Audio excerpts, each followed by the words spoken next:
তম প্রতিষ্ঠাবার্ষিকী উপলক্ষে আমরা যে 7 দিনের কর্মসূচি ঘোষণা করেছিলাম, আজকের সেই ফুটবলের চূড়ান্ত বা ফাইনাল খেলায় উপস্থিত সম্মানিত দর্শকবৃন্দ, প্রিয় খেলোয়াড়বৃন্দ, আমার প্রিয় রাজনৈতিক সহকর্মীবৃন্দ, গণমাধ্যমের কর্মীবৃন্দ, আসসালামু আলাইকুম।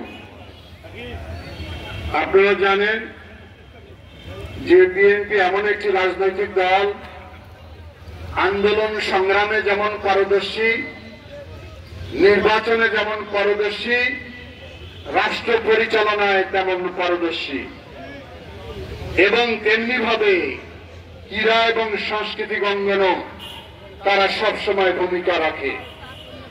লালমনিরহাটের ক্রীড়া এবং সাংস্কৃতিক অঙ্গন ফ্যাসিবাদ সরকারের 17টি বছরে অচল আয়তন হয়েছিল।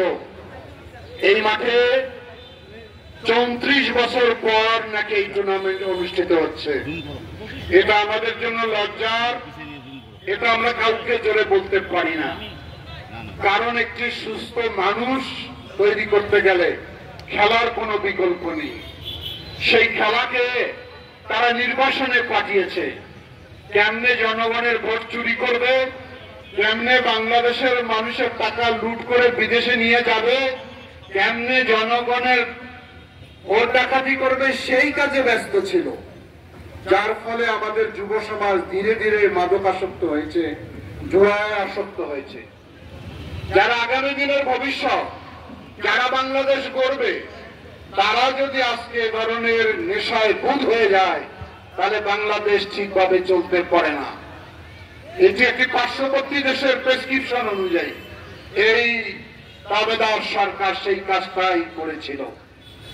আমরা একটু হালকা ভাবে ছোট আয়োজন করেছিলাম যে বিএনপির প্রতিষ্ঠা বার্ষিকী উপলক্ষে আমরা কিছু খেলাধুলা সাংস্কৃতিক অনুষ্ঠানের আয়োজন করে দেখি কেমন জমে। 1 তারিখে জমেছিল, আমরা গরিব মানুষের বিনা পয়সা চিকিৎসা দিয়েছি। যারা অন্ধ ছিল বা চোখের অসুবিধা ছিল তাদেরও চিকিৎসা দেওয়া হয়েছে, রক্তদান করা হয়েছে। যারা শারীরিকভাবে প্রতিবন্ধী তাদেরকে আমরা হুইল চেয়ার দিয়েছি। যারা মাছ চাষে উদ্বুদ্ধ তাদেরকে মাছের পোনা দিয়েছি। যারা গাছ লাগাবে তাদেরকে আমরা গাছ দিয়েছি। আমরা ছোট ছোট কিশোর বাচ্চাদের রচনা প্রতিযোগিতার আয়োজন করেছি। 2 তারিখে কালেক্ট্রিক মাঠে আপনারা জানেন বর্ণাঢ্য কনসার্টের আয়োজন করা হয়েছিল। আমাদের কারোরই ধারণা ছিল না যে এত লোক, এত ছেলে সেখানে অংশগ্রহণ করবে। কালেক্ট্রিক মাঠ, উপসিয়ে, মিশন মোড়, লোকে শুধু মানুষ আর মানুষ ছিল সেদিন। তাহলে দীর্ঘদিন যাব এই বন্ধত্ব কারা রেখেছিল, সেখান থেকে আমরা মুক্ত করার চেষ্টা করছি। তারপর আমরা ফুটবলের আয়োজন করেছি। সেদিন আমাদের হাডুডু ভলিবল খেলা হয়েছিল। রাত 12টা পর্যন্ত দর্শকরা সেটা উপভোগ করেছে। এই ফুটবল খেলায় যখন আমি আমাদের 7টি ইউনিটকে আহ্বান করলাম, পাটগ্রাম থেকে সদর, সবাই আগ্রহ প্রকাশ করলো। আমরাও ধারণা করি নাই যে এত চৌকুশ খেলোয়াড়দের তারা এখানে নিয়ে আসবে। তারা নিয়ে এসেছে, খেলা অত্যন্ত মনোমুগ্ধকর হয়েছে, আকর্ষণীয় হয়েছে। কিন্তু দর্শকদের কোন উৎসাহ আমি লক্ষ্য করি নাই। কেন করি নাই? দর্শকরা খেলা না দেখতে দেখতে ভুলে গেছে উৎসাহ দিতে হয়, তালি দিতে হয়, মাঠে যেতে হয়। একটু আগে আমাদের ঐতিহ্যবাহী শিক্ষা প্রতিষ্ঠান লালমনিরহাট বালিকা সরকারি উচ্চ বিদ্যালয়ের বাচ্চারা, মেয়েরা কত সুন্দর নৃত্য পরিবেশন করলো, নৃত্যকলা। সেখানেও আপনারা আমরা হাত তালি দিলাম না। এটি কি আমাদের জন্য ভালো হয়? ভালো হয় না। ভালো কাজের উৎসাহ দিতে হয়, খারাপ কাজের নিন্দা জানাতে হয়।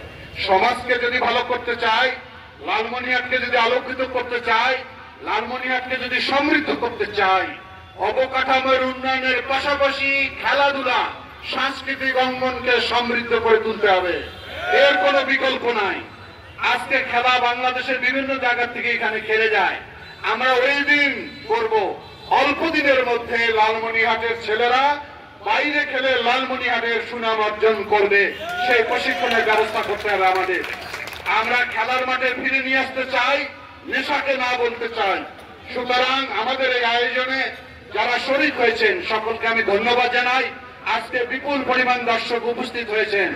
যদিও অনেকে আশঙ্কা করেছিলেন যে লালমনিরহাট সদর বা পৌরসভা থাকলে খেলা জমজমাট হতো। সবাই চায় নিজের এলাকার টান। আমার তো কোনো দল নাই, আমি তো গোটা জেলা। পাটগ্রাম পৌরসভা জিতলো আমি, পাটগ্রাম উপজেলা জিতলো আমি। সুতরাং আমি চাই খেলা দিয়ে মানুষের আনন্দ দিব, নিজেদেরকে সঠিকভাবে গঠন করব। এই প্রত্যাশা রেখে আজকের 47তম প্রতিষ্ঠা বার্ষিকের চূড়ান্ত ফুটবল খেলার ফাইনালে শুভ উদ্বোধন ঘোষণা করলাম। ধন্যবাদ সবাইকে।